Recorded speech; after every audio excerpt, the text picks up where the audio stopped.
na po kay Miss Pa. Mas na Miss Pa. Diyos niyo. Porque Miss Pa sa Jarben. Mira.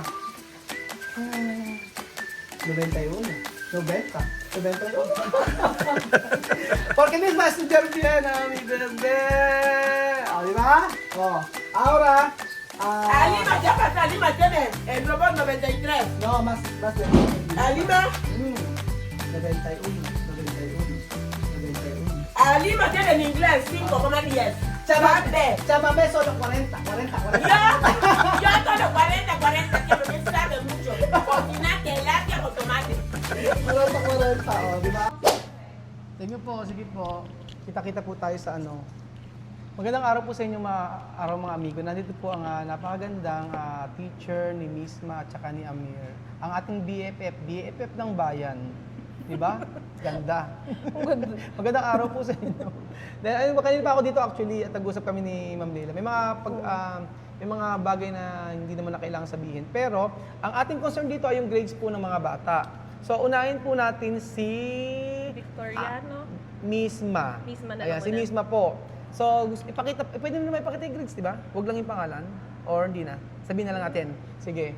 Ganito po. Hindi, ang pinamagandang tanong BFF, ano ang recommendation muna kay Miss? Ay, grades na lang siguro muna. Okay? Grades. Ang grades po nila, ayan. Okay. Mother tongue po, mga amigo, from 82, 86, naging 86. O, na-maintain naman niya. Pero yung Pilipino, from 76, naging 82 to 83. Tumaas ng isa. So, sa English naman, 81 to 85 at bumaba po siya. Ayan po. Bumaba po yung grades ni Misma from 85 to, sa English po 78. Bakit kaya? Sige, tatanungin natin mamaya. Bakit bumaba? Ang laki na binaba po ng English ni Misma. And then sa math po mga amigo, from 80, naging 88, tumaas naman, naging 91. At sa science po niya, ang taas ng science niya, tumaas siya. From 82 to 83, naging 88. At tumaas yung aralin panlipunan niya. 78, naging 84 to 88. Ang taas, ang laki ng tinas niya. Sa MAPE po, sa MAPE niya, from 86 to 86, naging 89.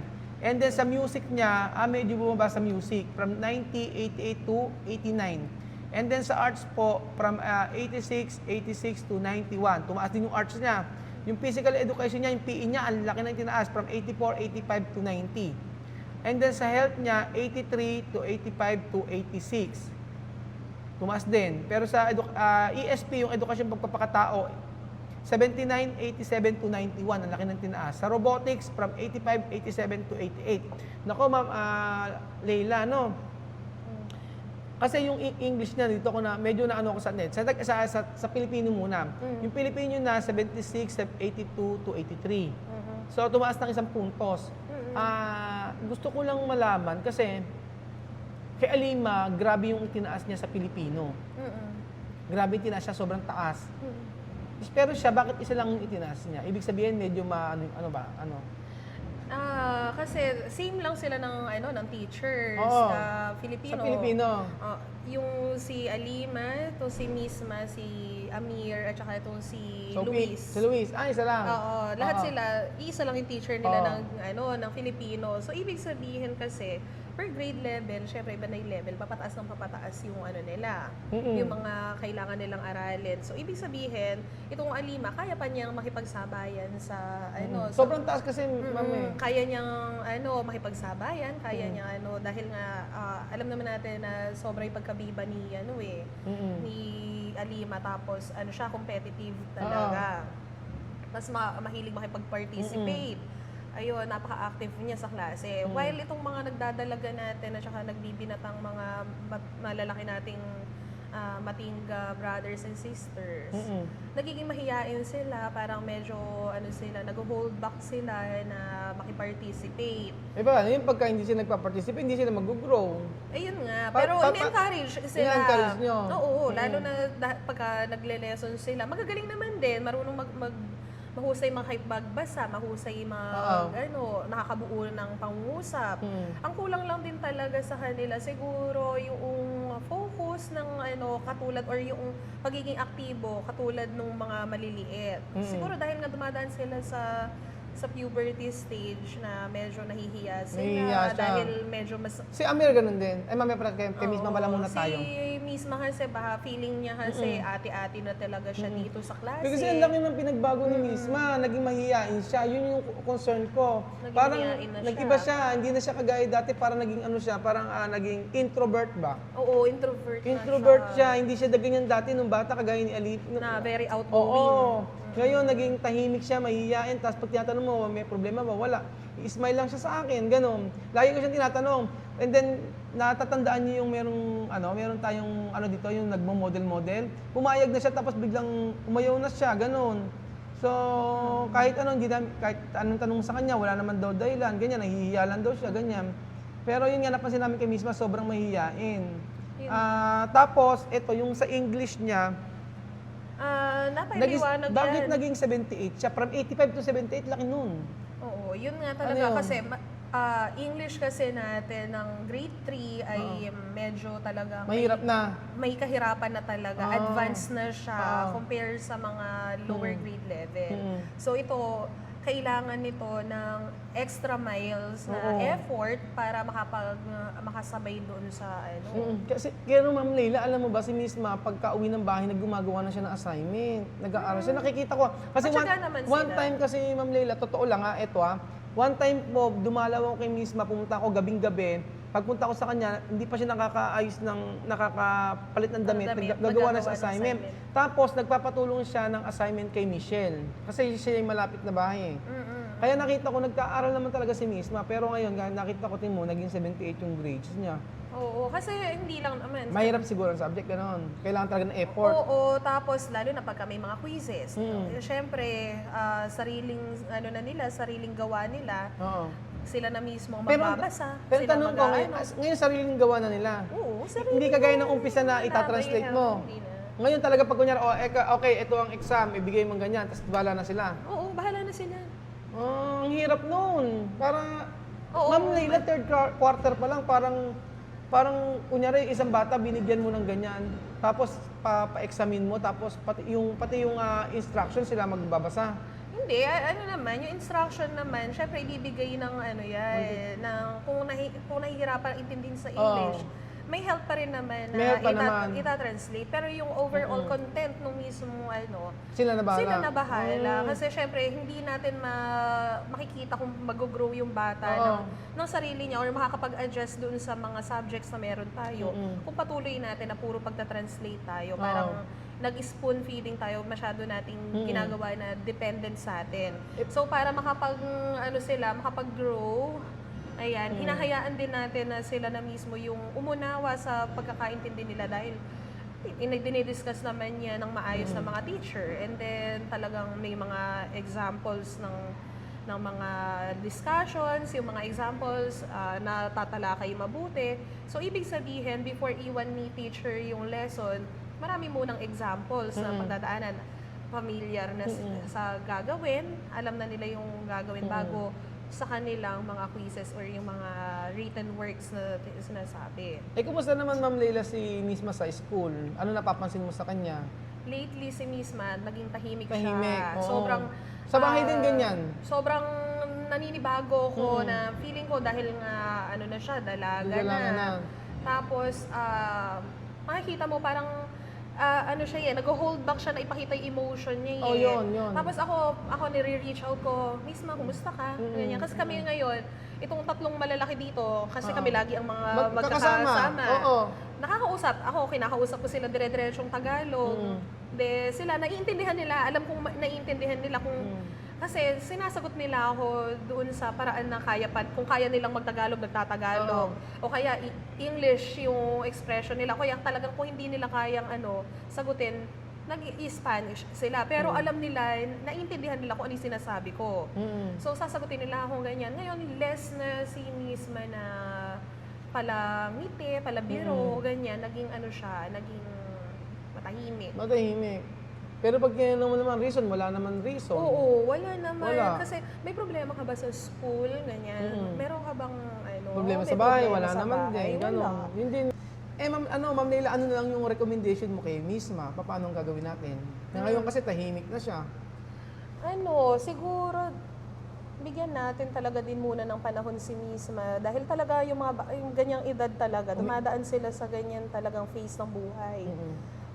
As long as nakakagawa pa naman ng maayos, hayaan lang natin na may me time or kaya, ayun nga, na hayaan natin na maging komportable sa atin si Misma para if ever na talaga may problema, mag-open. Kasi ako bilang advisor niya, talaga inilalapit ko din yung loob sa mga estudyante ko para makapag-open up sila, ma-express nila kung ano yung nararamdaman nila. Kahapon, banding kami eh. Talagang, siya nakita ko naman masayang-masaya siya. So talagang parang wala naman talagang problema. Talagang, ano siya eh, yung nagtatransform na yung kumbaga, nag-ano siya sa face na from yung childhood, nagiging ano na siya eh, adolescent na, teenager na kasi siya talaga. Kaya, yung independency. Tapos malaki yung agot ng mga klase, no? Ate siya eh, kumbaga. Oo, ate. Ayun, parang hindi mo na siya madidesisyonan.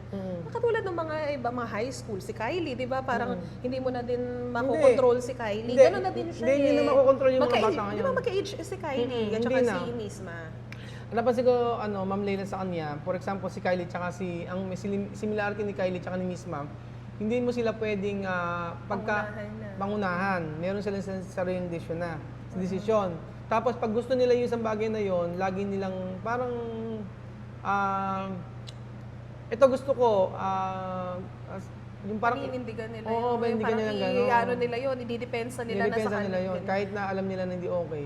Ganon. Ayun, siguro wag na nating i-big deal yung pagbabago. Kasi, Hindi na nga lang, oo. Ano lang tayo, support lang tayo Kasi bilang adult. Ma'am Leila, yung parang ako naapektuhan pagka masyadong malaking pagbabago. For example, hindi na si Misma yung Kasing maingay. lambing, Oo, kasing hindi gano'n, hindi ganun. talaga nagbabago talaga ang mga bata. Nagbabago yung mga bata. Ngayon, dati talagang tuwan-tuwa pa, nagsisisigaw. Ngayon, hindi na siya gano'n. Hindi na gano'n. Ang nakikita ko, si Alima ngayon, na dati doon sa mga video nyo sa Africa, yun ang ugali ni Misma nung natagpuan mo siya na malambing, mayakap, gano'n. Gano'n ngayon si Alima. Si Alima ngayon gano'n, siya. nagbago. So, expect mo na Baka pagdating pag ng age ni Misma ngayon si Alima, gano'n na din siya. Kasi Dalaga na kasi si Alima ngayon, sobrang sweet sa akin yan. Mayakap, mahag, si Sophie, ganun din. Pero ngayon, si Kylie din, ganun ang edad niya. Pero ngayon, si Kylie kasi, tsaka si Misma, halos same na ng, Yun kasi Ganun na. same age sila na same halos age na. eh. Hindi na, yung pagka ihahag mong ganyan, parang nandidiri na sila, mga ganyan. Ayaw na ng lambing noon kasi nga mga dalaga, Dalaga na sila eh. Oo. Yun na Pero yun. naman sa akin naman kasi, Ma'am Leila, sa akin, yung grades na ito, Okay yun naman, mataas. okay ito para sa akin. Kasi bago lang eh. O isipin mo, first grading, second grading, third grading. Isang taon pa lang. Paano pa pag mga ilang years na sila dito? So, ang mahalaga, may improvement kaysa yung wala talaga. Yung sasabihin mo line of 7 lahat, hindi eh. Mataas naman, 89, ganyan, 90, 91, okay naman po to. Yun nga lang, sa behavior kasi, nagbabago talaga. Sa ano na nila yun? Personal? Sa personal na yun. Kaya dati, mga amigo, na-stress ako, pero ngayon, hindi na. Parang inisip ko, Naiintindihan mo na din oo, naman. kasi ang hirap magpakatatay, sa totoo lang, ang hirap maging tatay. Dami mong anak Dami kong anak. Tapos, hindi ko alam kung ano yung gusto nila. May time, merong tinotoyo, minsan may time na gano'n. May okay, may sobrang hyper, may ganun, Ma'am iba-iba Leila, talaga. sa totoo lang, hindi natin sila pwedeng sabihin na ganito dapat yung gawin. Ay, hindi. Ang hirap. Mahirap Oo, dapat ganito ang tunay. Isasabihin mo sa kanila para maunawaan lang nila, gano'n. Kung gagawin nila, okay. Kung hindi, paano? Gagawin natin. Diba? Kumbaga, ang hirap talaga, sa totoo lang. Kasi ngayon lang ako naging tatay talaga na hands-on na pagdating sa school, ganyan, nandito ako. Lahat ng ganap nila dito. Pagdating sa bahay, nandito, ganun present ka din. na. Present ako lagi, kaya alam ko. Kaya, as long as hindi naman siguro nag-aaway, nagbubugbugan, okay naman siguro. Hindi naman nagagano Wala lang. naman. Wala naman ganun.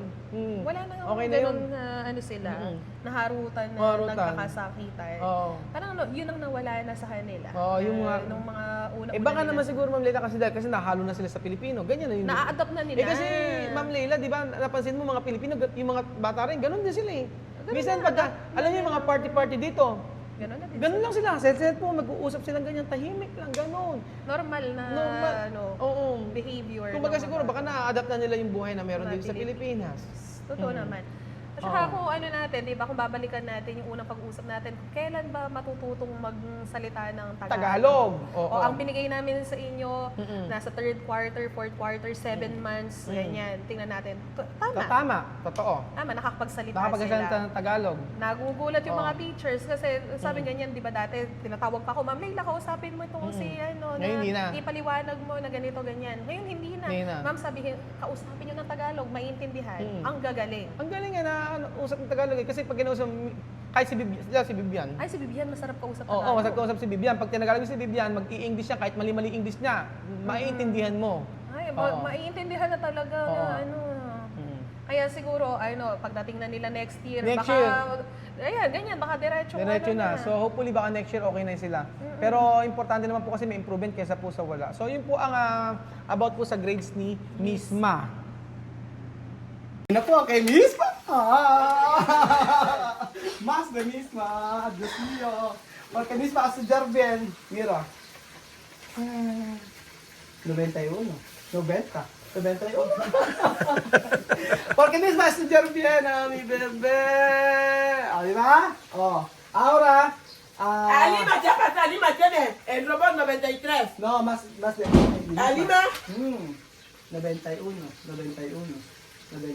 Alima tiene en inglés 5,10. Chámame solo 40. 40. Yo solo 40, que no me sabe mucho. Cocina tilapia con tomate. 40, oh, di ba? Okay ba, Misa? Okay, di ba? After nyo susunod yan, mas mataas na yan, mga amigo. Tayo nyo po yung pag-rest back nila next year. Next year, honor na. Misma.